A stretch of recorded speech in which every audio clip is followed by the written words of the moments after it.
رزق میں برکت کا ایک بہت بڑا ذریعہ شکر ہے۔ ارشاد فرمایا لَإِن شَكَرْتُمْ لَأَزِيدَنَّكُمْ، اگر تم شکر کرو گے وہ تمہیں اور زیادہ عطا کرے، اور اگر تم شکر نہیں کرو گے وَلَئِن كَفَرْتُمْ، کفران نعمت کرو گے، ان عذابی لشدید، تو پھر میرا عذاب بڑا سخت ہے۔ رزق کے اضافے کا ایک اور بہت بڑا سبب انفاق فی سبیل اللہ ہے۔ اللہ فرماتا ہے جو تم خرچ کرتے ہو، تو جو چیز تم نے نکال دی اس کی جگہ اللہ تمہیں اور عطا کر دیتا ہے۔ بعض کا ہمارا یہ ہوتا ہے کہ کوئی آدمی مالی بحران میں آ گیا تو وہ کرتا کیا ہے کہ جو راہ خدا میں دینے کا کھاتا تھا پہلے اسے کلوز کرتا ہے، یہ فلاں مدرسے کو دیتے ہو یہ بھی بند کر دو، یہ مسجد کو دیتے ہو یہ بھی بند کر دو، یہ فلاں غریب کو دیتے ہو یہ بھی بند کرو، حالات ٹائٹ ہو گئے ہیں۔ لیکن 5 گاڑیاں ہیں تو 2 گاڑیوں پہ گزارا کر لیا جائے، پیٹرول بچے، یہ نہیں ہو سکتا۔ گھر کے لچھن وہی ہیں، لیکن بند کہاں سے کیا؟ جہاں سے رزق آنا تھا۔ ہمیں تو یہ حکم دیا ہے جب رزق تنگ ہونے لگے صدقہ دے کے رب سے کاروبار کر لو، صدقے سے تمہارے رزق میں اضافہ ہوگا۔ یہ رب کا وعدہ ہے، اللہ کے وعدے جھوٹے نہیں ہو سکتے۔ رزق کی برکت کا ایک اور بہت بڑا ذریعہ النکاح ہے۔ فرمایا اگر تم نکاح کرو گے، تم فقیر ہو وہ تمہیں غنی کر دے گا۔ لوگ کہتے ہیں بچہ پیروں پہ کھڑا ہو لے تو پھر نکاح کریں گے، اللہ کہتا ہے تم نکاح کرو ہم پیروں پہ کھڑا کر دیں گے۔ ہمارا فلسفہ اپنا ہے، اس کا حکم اپنا ہے۔ وہ کہتا ہے ابھی تو یہ اپنے لیے نہیں کماتا تو جو آئے گی اس کو کہاں سے کھلائے گا؟ میاں جس نے آنا ہے اس نے اپنا رزق لے کے آنا ہے۔ تو بچوں کی شادیاں کرو، اگر وہ جوان ہو گئے رزق نصیب ہوگا۔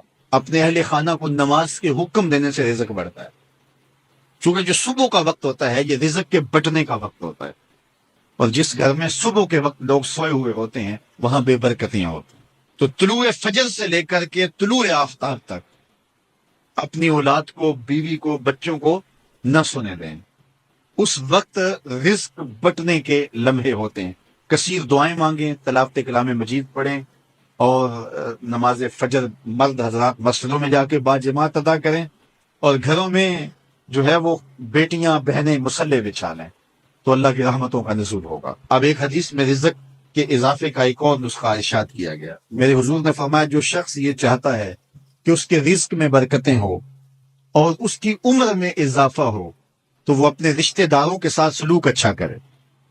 رشتہ داروں کے ساتھ اگر اچھا سلوک کرو گے تو پھر تمہارے رزق میں برکت ہو۔ غریب ہیں تو ان کی مدد کرو، ان کی بیٹیوں کی شادیاں اپنے ذمے لے لو اگر اللہ نے آپ کو وسعت دی ہے، ان کی پریشانیاں بانٹ لو، ان کا قرضہ ہے تو اتارنے کی کوشش کرو، ان کو مشکلات سے نکالنے کی کوشش کرو۔ تم ان کو مشکلات سے نکالو گے، اللہ تمہیں مشکلوں سے نکالے گا۔ تمہارے رزق میں بھی برکتیں ہوگی اور تمہارے مال میں بھی برکتیں ہیں۔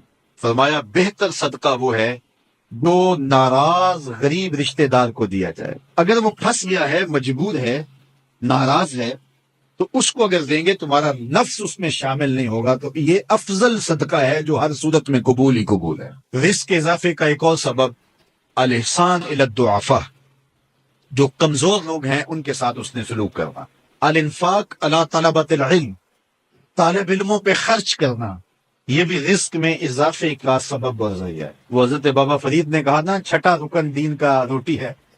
گھر میں کچھ نہ ہو تو پھر نہ نماز اور نہ ہی دیگر امور کی لذت آتی ہے، تو یہ رزق فراواں اور وسیع اور مبارک نصیب کر دے اللہ۔ تو اس کے لیے ایک اور وظیفہ میں دیتا ہوں، اور وہ یہ کہ مغرب کے بعد 21 مرتبہ سورۃ الکوثر پڑھ لیں، کثرت ہو جائے گی انشاءاللہ۔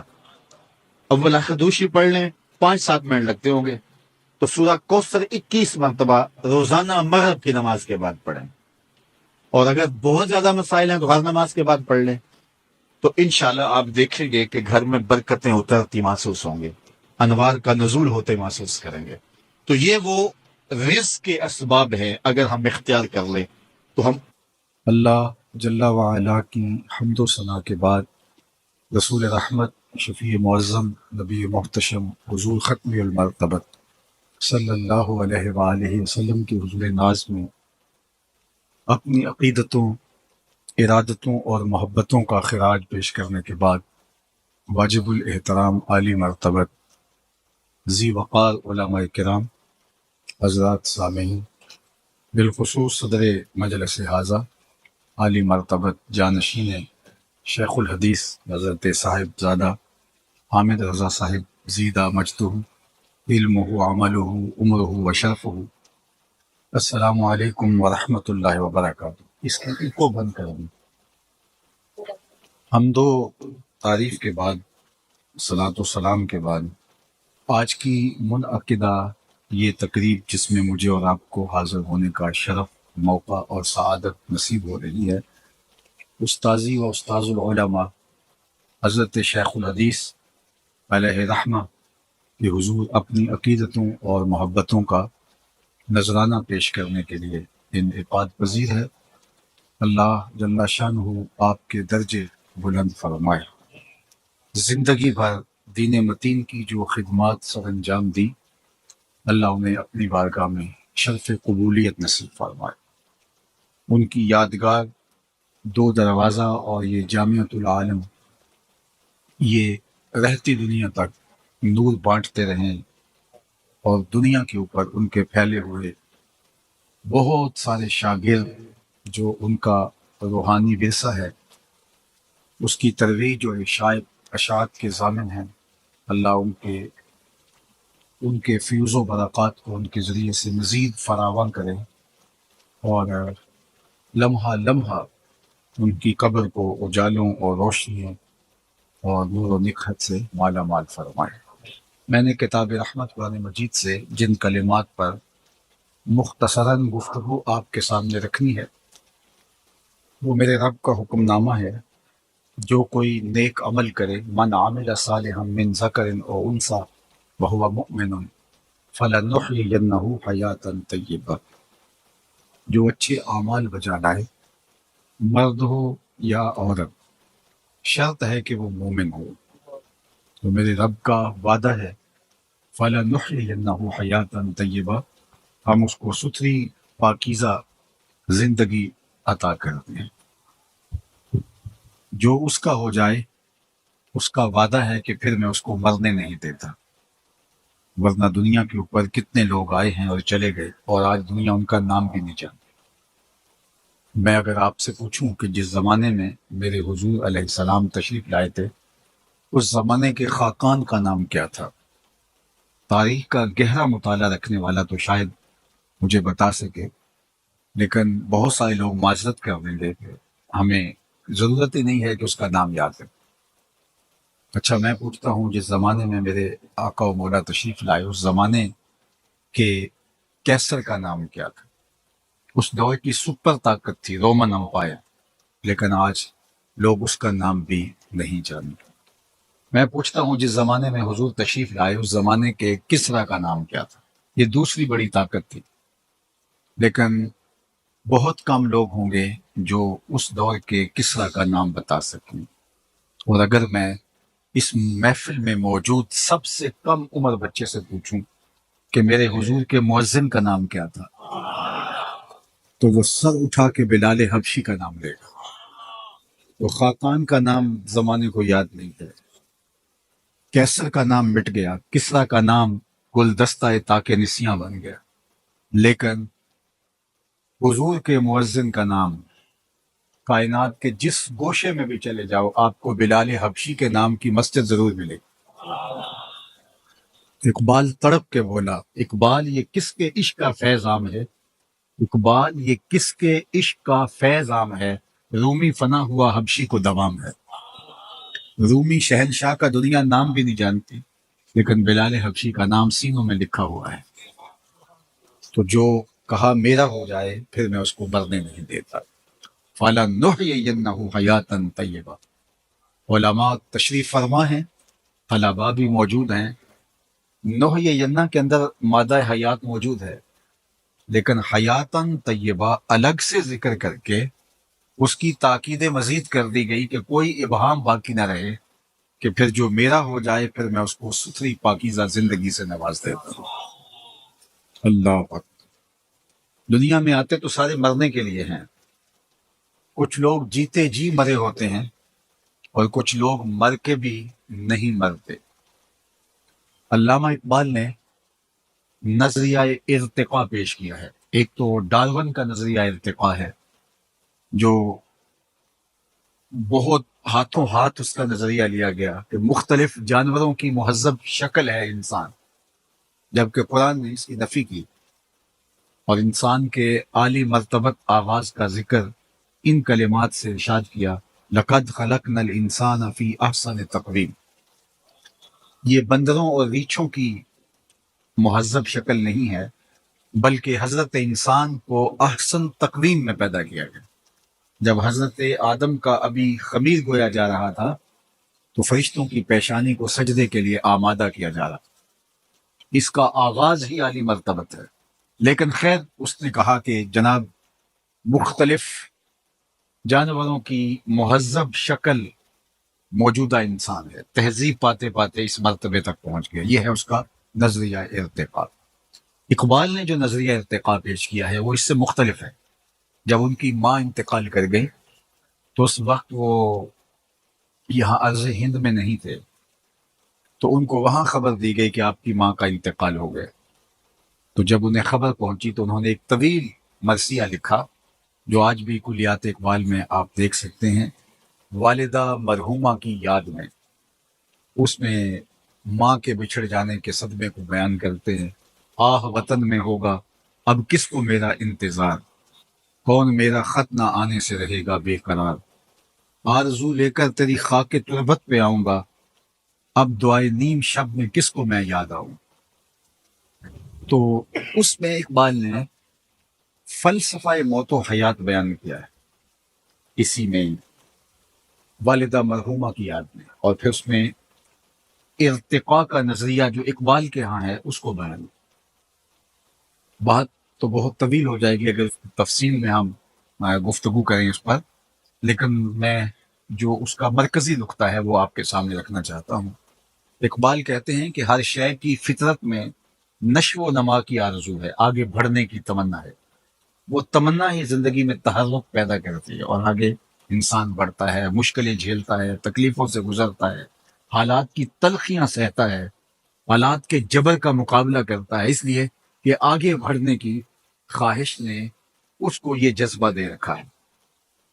اور جب وہ آگے بڑھنے کی اس کے اندر صلاحیت ختم ہو جاتی ہے تو پھر وہ دوبارہ مرکز میں آ جاتا ہے۔ اس کی مثال انہوں نے ایک بیج سے دی ہے کہ بیج کو جب زمین کی کوکھ میں ڈال دیا جاتا ہے اور پھر اس کے اوپر مٹی انڈھیل دی جاتی ہے تو وہاں وہ بے چین ہوتا ہے نشو و نما کے لیے، پھر کونپل بن کے پھوٹتا ہے، پھر کونپل تنا بنتی ہے، تنے پہ شاخیں ہوتی ہیں، یہ اس سے مزید بہتر شکل، شاخوں پہ پتے آتے ہیں، یہ مزید اس کا ارتقائی مرحلہ اور اس کی مہذب صورت۔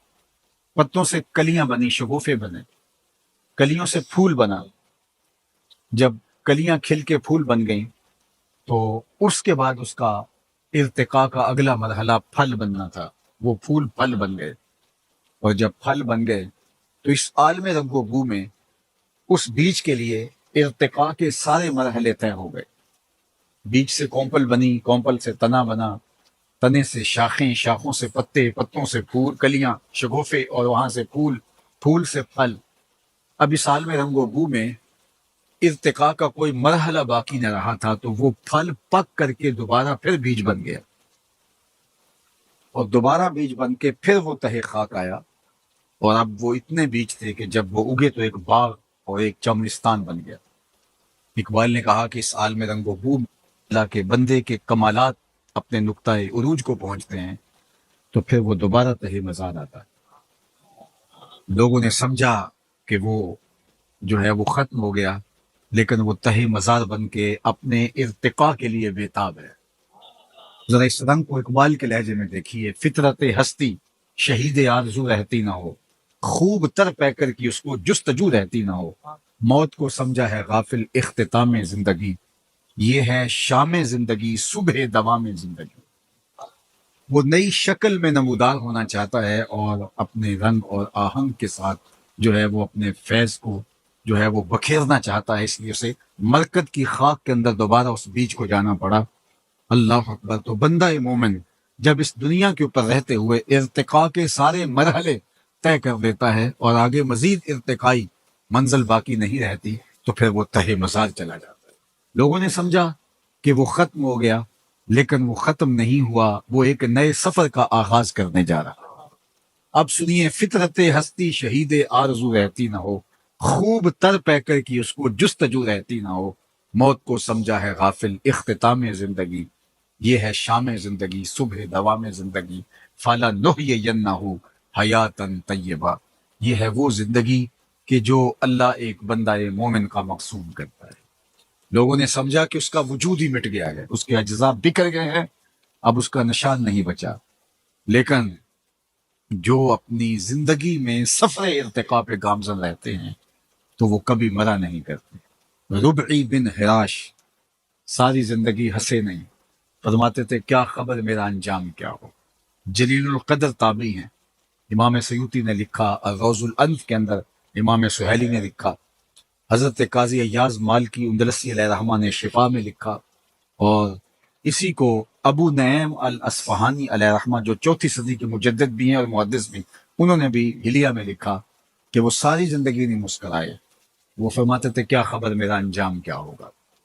خیر موت تو آنی تھی، ایک دن جب پیغام اجل آیا اور وہ آغوش موت میں اتر گئے تو ان کے بھائی کا نام تھا ربیع بن حراش، تو وہ غسال کو بلا لایا، کہا میرے بھائی کا انتقال ہو گیا ہے تو تم اسے ذرا غسل دو۔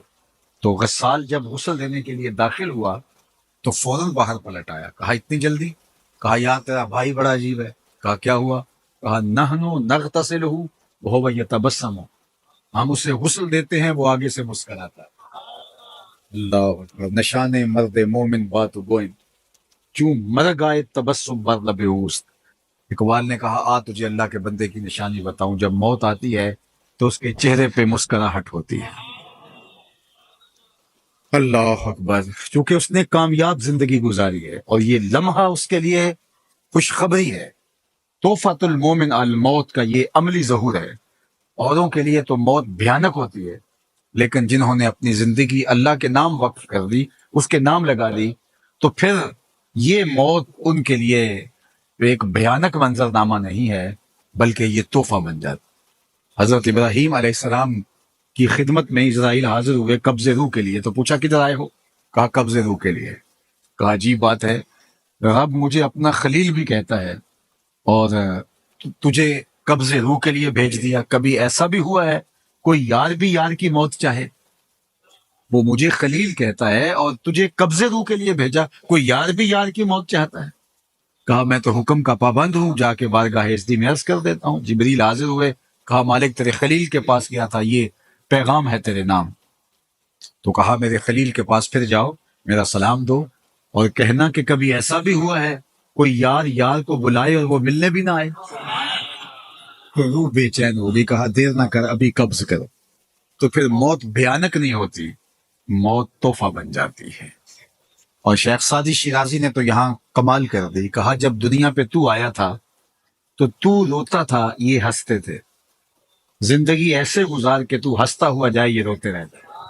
یہ نہیں کہ روتا آیا تھا روتا ہی چلا جائے۔ جب بچہ پیدا ہوتا ہے تو پیدا ہوتے ہی جو اس کا چیخنا ہے، اس کا رونا ہے، یہ اس کی زندگی پہ دلالت ہے کہ یہ زندہ پیدا ہوا ہے۔ جب تک بچہ روتا نہیں ہے، چیختا نہیں ہے، ماں باپ پریشان ہوتے ہیں، پتہ نہیں گوشت کا لتڑا زندہ ہے یا مردہ ہے، تو اس کا رونا جس کو عربی میں استحلال کہتے ہیں، وما اہل بہ بغیر اللہ، یہ بھی یہی سے نکلا ہے۔ ان دا ذبح جو پکار اٹھتی ہے وہ اللہ کے علاوہ کسی اور نام کی نہیں ہونی چاہیے۔ اگر کسی نے بسم شیخ عبد القادر پڑھ دیا اور جانور ذبح کر دیا، حرام ہو جائے گا۔ بسم محمد پڑھ کے ذبح کر دیا، حرام ہو جائے گا۔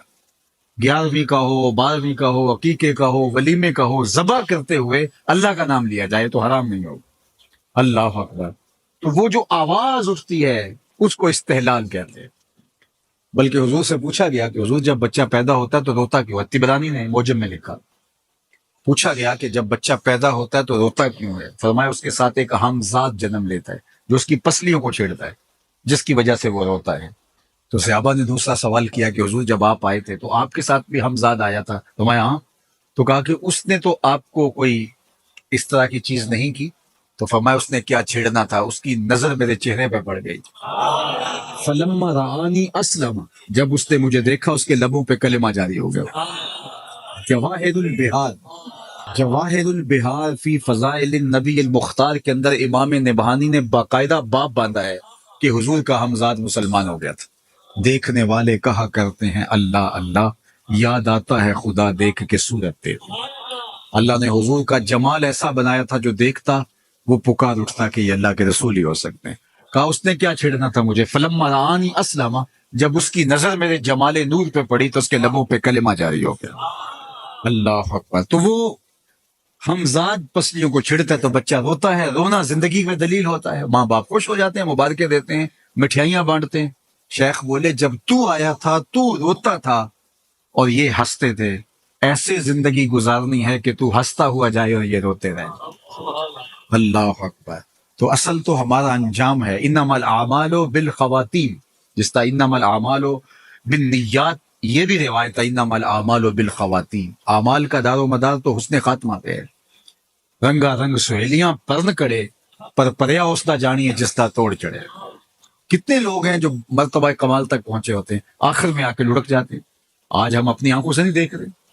کتنے لوگ ہوتے ہیں لیکن ان کا انجام دیکھو کتنا عجیب ہو جاتا ہے. بلعم بن بورا کی مثال ہمارے سامنے موجود. بنی اسرائیل کا مستجاب الدعوات ولی تھا. جب ہاتھ پھیلا کے دعا مانگتا تو منہ پہ ہاتھ بعد میں آتے، قبولیت پہلے ہو جاتی. اتنا مستجاب الدعوات تھا. لیکن پھر اسی کے بارے میں کہا گیا مثلہ کمثل الکلب، اس کی مثال کتے کی مثال ہے. زبان لٹک گئی تھی، زمین چاٹتا تھا مستجاب الدعوات اور اللہ کا ولی تھا، لیکن انجام بہت برا ہوا. اسی لیے میاں صاحب بولے پڑھنے اتے مان کرینا تے نہ آنکھی میں پڑیا، او جبار کا حال صداوے متا روڑ دیوے دودھ کڑیا. جب تک یہ یقین نہیں ہو جاتا کہ میرا انجام کیا ہے، اس وقت تک دھڑکا لگا رہے. ابو العالیہ جلیل القدر تابعی ہیں. بخاری اٹھائیے کتاب الایمان. حضرت ابو العالیہ فرماتے ہیں کہ میں 30 اصحاب پیغمبر سے ملا. حضور کے 3 صحابہ سے 30 اصحاب سے میری ملاقات ہوئی ہے. 30 اصحاب سے میری ملاقات ہوئی اور میں نے ہر ایک کو فکر مند دیکھا. سب کہتے تھے انجام ٹھیک ہو جائے. اللہ اکبر. آج تو ہم سمجھتے ہیں ہم بخشے ہوئے ہیں، لیکن وہ جنہوں نے حضور کو دیکھا، حضور کی صحبت میں رہے، اللہ اکبر، وہ بھی ڈرتے تھے. جن کو حضور نے کہا بشارت دی جنت کی، وہ بھی اینٹ اٹھاتے ہیں اور پھر نیچے رکھتے ہیں تو کہتے ہیں کاش کہ میں اینٹ ہی ہوتا. چڑیا کو بیٹھے دیکھتے ہیں حضرت ابوبکر رضی اللہ تعالیٰ عنہ، وہ ایک شاخ سے دوسری شاخ پہ جاتی ہے تو کہتے ہیں واہ چڑیا کہ کیا موج ہے، ایک شاخ سے دوسری شاخ پہ چلی جاتی ہے اور تیرا حساب بھی نہیں ہوگا. پھنسے تو ہم ہیں جن کا حساب ہوگا. ہمارے پلے کوئی عمل نہیں، ہم سمجھتے ہیں جنت کے ٹھیکیدار ہم ہیں. تو کہتے ہیں 30 اصحاب سے ملا ہوں، 30 ہر ایک کو میں نے ڈاڈا فکر مند پایا ہے اپنے انجام کے حوالے سے. حضرت باجید بستامی سے ایک بڑھیا نے کہا تھا حضرت ایک مسئلہ پوچھنے آئی ہوں. پوچھیے. کہا آپ کی داڑھی اچھی ہے یا میرے گدھے کی دم اچھی ہے؟ یہ کوئی مسئلہ مجھے پوچھے پھر جانے کہاں پائے. لیکن باجید رو پڑے. کہا بڑھیا تیرے سوال کا جواب فی الحال میرے پاس نہیں ہے، یہ تو میں مرنے کے بعد ہی بتا سکتا ہوں. حضرت باجید کا 72 سال کی عمر میں انتقال ہوا. بڑھیا کو خواب میں ملے. اس نے کہا میرا سوال وہیں کھڑا ہے. تو کہا اللہ کا شکر ہے میرا خاتمہ ایمان پہ ہو گیا، لہٰذا تیرے گدھے کی دم کو میری داڑھی سے کیا نسبت ہو سکتی. اس نے کہا بتائیے آپ کے رب نے آپ کے ساتھ سلوک کیا کیا. تو حضرت باجید کہ جب میں مالک کے حضور پیش ہوا تو مالک نے کہا اے بوڑھے بتا میرے پاس کیا لے کر آیا ہے. تو میں نے جواباً عرض کی مالک بادشاہوں کی چوکھٹ پہ جب فقیر آئیں تو بادشاہ یہ تو نہیں پوچھتے کہ کیا لے کر آئے ہو، فقیروں سے تو یہی پوچھتے ہیں کیا لینے آئے ہو. میں لے کر کچھ نہیں آیا، تیری رحمت کا سوالی بن کے آیا ہوں. اللہ نے بغیر حساب کے میری مغفرت فرما. تو روبی بن حراش ساری زندگی نہیں مسکرائے، فرماتے تھے کیا خبر میرا انجام کیا ہوگا. آخری وقت ہوا، کہا تیرے بھائی کو غسل دینے داخل ہوئے، بڑا عجیب شخص ہے. نحنو نغتسلہ وہو یتبسم، ہم اسے غسل دیتے ہیں وہ آگے سے مسکرا رہا ہے. کہا میرے بھائی نے قسم کی تھی جب تک اچھا انجام نہیں دیکھوں گا مسکراؤں گا نہیں. پورے بصرے میں خبر پھیل جاتی ہے ایک بندہ مرنے کے بعد یوں مسکرایا ہے. اپنے بیگانے، نقاد، محبین، سب طرح کے لوگ ہوتے ہیں. ایک بہت بڑا ہجوم ربی کے گھر کی جانب روانہ ہوا. تیکھے سوال لیے. کوئی کہتا ہے یار بندہ تو نیک تھا، ہو سکتا ہے اسے اعزاز ملا ہو. کوئی کہتا ہے یہ گھڑی ہوئی کہانیاں ہیں، بندہ کوئی مرنے کے بعد بھی مسکرا سکتا ہے. لوگ سوال لیے ہوئے، کوئی زیارت کے شوق میں، کوئی محض تماشائی ان کے گھر کی طرف رخ کرتے ہیں. اتنے میں انہیں غسل دے کے چارپائی پہ ڈال دیا گیا تھا، کفن اڑا دیا گیا تھا. جب لوگ داخل ہوئے قبل اس سے کہ یہ کوئی سوال کرتے، روبی بن حراش جو فوت ہو چکے ہیں انہوں نے کفن ہاتھ سے باہر نکالا اور آنے والوں سے مخاطبت کرتے ہوئے کہا السلام علیکم. لوگ حیرت میں ڈوب گئے. وعلیکم السلام اتتکلم بعد الموت. عجیب بات ہے، مرنے کے بعد باتیں کر رہے ہو؟ قال نعم اتکلم بعد الموت. ہاں ہاں میں مرنے کے بعد باتیں کر رہا ہوں. لوگوں نے پوچھنا شروع کر دیا بتا تیرے رب نے تیرے ساتھ سلوک کیا کیا؟ تو ربی بولتے ہیں استقبلنی ربی غیر غضبان واستقبلنی بروح و ریحان. اس کے چہرے پر کوئی غصہ نہیں تھا، اس کی قدرت کے چہرے پہ کوئی غصہ نہیں تھا. اس نے روح و ریحان کے پھول میرے گلے میں ڈال کے میرا استقبال کیا. لوگ باتیں پوچھنے لگے ادھر کی ادھر کی. جب سلسلہ کلام طول پکڑنے لگا، امام ابو نعیم الاصفہانی نے حلیہ میں لکھا کہ روبی بن حراش نے کہا عجلوا بی ولا تؤخروا بی لأن ابا القاسم ينتظر علی الصلاۃ. دیر نہ کرو، مجھے جلدی قبرستان میں لے جاؤ، تم مجھے باتوں میں لگا رہے ہو، امام الانبیاء میرے جنازے کا انتظار کر رہے ہیں. عرش فرش تے بانگا ملیاں تے مکے پہ گیا شور، بلے شاہ سا مرنا نہیں تے گور پیا کوئی اور. فَلَنُحْيِيَنَّهُ حَيَاتًا طَيِّبَةً فطرت ہستی شہید آرزو رہتی نہ ہو، خوب تر پہ کر کی اس کو جستجو رہتی نہ ہو. موت کو سمجھا ہے غافل اختتام زندگی، یہ ہے شام زندگی صبح دوام زندگی. میں آپ سے پوچھتا ہوں، آج سے 50 سال پہلے سیالکوٹ کے کمشنر کا نام کیا ہے؟ تو آپ خاموش ہو گئے. آج سے 40 سال پہلے کے ڈی سی او کا نام کیا تھا؟ سرمایہ داروں کے نام پوچھوں آپ نہیں بتا سکیں. اور میں اگر آپ سے یہ پوچھوں کہ ایک فقیر 2 دروازے پہ بیٹھتا تھا، اس کا نام بتا سکتے ہو تو آپ سر اٹھا کے حافظ صاحب کا نام لیں گے. فطرت ہستی شہید آرزو رہتی نہ ہو، خوب تر پہ کر کی اس کو جستجو رہتی نہ ہو. موت کو سمجھا ہے غافل اختتام زندگی، یہ ہے شام زندگی صبح دوام زندگی. فَلَنُحْيِيَنَّهُ حَيَاتًا طَيِّبَةً. فرمایا کہ اس کے حضور استغفار کرو، وہ آسمان سے بارشیں نازل کرے گا، تمہیں بیٹے بھی دے گا، تمہیں مال بھی دے گا، لہلہاتے باغ بھی ہوں گے، چلتی نہریں بھی ہوں گی. معیشت کا پہیہ چل جائے گا اگر تم اللہ سے ڈرنے والے بن جاؤ گے. تو آج ہم کہتے ہیں یہ ہو فلاں ماہر اور فلاں شخص ہو تو پھر ہماری معیشت بہتر ہو سکتی ہے. اللہ نے کہا استغفار کرنا سیکھ لو، میں تمہارے لیے رحمتوں کے دروازے کھول دوں گا، رحمتوں کے در کشادہ کر دوں گا، پیچیدگیاں ختم ہو جائیں گی، مشکلیں آسان ہونے لگیں گی اگر تم اللہ سے ڈرنا سیکھ جو، اس کے حضور استغفار کرنا سیکھ جاؤ. اور اگر تم ایسا نہیں کرو گے تو تمہارے اوپر نیچے سے عذاب نازل ہوگا. وَهُوَ الْقَادِرُ، وہ اس بات پہ قادر ہے، ان یبعث علیکم عذاباً، کہ وہ تمہارے اوپر عذاب نازل کرے، تمہارے اوپر سے تمہارے نیچے سے. اللہ اکبر. اوپر کا عذاب کیا ہے کہ آسمان سے پتھر برسیں، نیچے کا عذاب کیا ہے زلزلے آئیں، یا پھر زمین فصل دینا چھوڑ جائے، زمین بنجر ہو جائے، یہ نیچے کا عذاب ہے. حضرت عبداللہ ابن عباس رضی اللہ تعالیٰ عنہ فرماتے ہیں اوپر کا عذاب یہ ہے تمہارے حکمران نااہل ہوں، اور نیچے کا عذاب یہ ہے تمہاری اولادیں نافرمان ہو جائیں. یہ اوپر اور نیچے کا عذاب ہے جس میں تمہیں مبتلا کر دیا جاتا ہے. یہ کب ہوتا ہے؟ جب تم اللہ کے حکموں کے نافرمان ہو جاؤ. جب چند لوگ اللہ کے نافرمان ہو جاتے ہیں تو پھر ان چند لوگوں کو انفرادی اذیتوں میں اور مشکلات اور پیچیدگیوں میں مبتلا کیا جاتا ہے. لیکن جب کوئی قوم من حیث المجموع اللہ کے حکموں کو توڑتی ہے اور اس کے حکام سے روگردانی کرتی ہے تو پھر پوری قوم کو مشقتوں میں، اذیتوں میں، تکلیفوں میں مبتلا کر دیا جاتا ہے. اس کا علاج کیا بتایا؟ استغفار. حضرت نوح علیہ السلام نے جو اپنی قوم سے کہا تمہیں مال بھی ملے گا، تمہیں دولت بھی ملے گی، تمہیں بیٹے بھی ملیں گے، سرسبز جو ہے وہ باغات بھی نصیب ہوں گے، ان کی شاخیں پھلوں سے لدی ہوئی ہوں گی، چلتی ہوئی نہریں اور برستی ہوئی بارش، ساون کے نچڑتے ہوئے بادل، اور ماحول کی خنکیاں اور خوبصورتیاں اور جمال اور لہلہاتے ہوئے سبزے، اور تمہارے اوپر ہر طرح کی عنایات برسیں گی اگر تم اللہ سے ڈرنا سیکھ جاؤ گے اور اللہ کے حضور استغفار کرنا سیکھ جاؤ گے. تمہیں خوشحال اور خوبصورت زندگی عطا کر دی جائے گی. اللہ اکبر. لیکن اگر تم ایسا نہیں کرو گے تو تمہاری معیشت تنگ کر دی جائے گی. استغفار کریں، تقوی کے خوگر ہو جائیں، شکر کرنے کی عادت ڈالیں. جو شکر کرتے ہیں اللہ تعالیٰ ان کو اور زیادہ عطا فرماتا ہے، دنیا میں بھی اور آخرت میں بھی.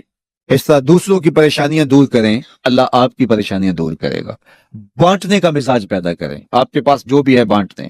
علم ہے تو بانٹیں، خوشیاں ہیں تو بانٹیں. آپ کے پاس دولت ہے تو لوگوں کے دکھ اس دولت سے دور کرنے کی کوشش کریں. جب آپ بانٹنا شروع کر دیں گے تو آپ کا رب آپ کو عطا کرنا شروع کر دے گا. یہ بات ہو نہیں سکتی کہ انسان کی زندگی میں مشکل نہ ہو.